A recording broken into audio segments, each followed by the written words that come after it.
How to fix missing microphone on iPhone keyboard. So let's start the video. First of all, if you want to fix this problem, then firstly open your notes and then open your keyboard, and here you can see the microphone icon. By chance here you cannot see this microphone icon, so go back to your screen and open your settings. Now click on general and then scroll down and click on keyboard. Now scroll down in last, and here you can see the option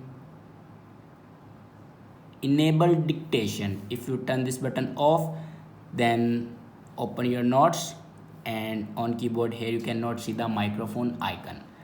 And if you turn this button on, then here you can see the microphone icon. I hope this video is helpful for you. Thanks for watching.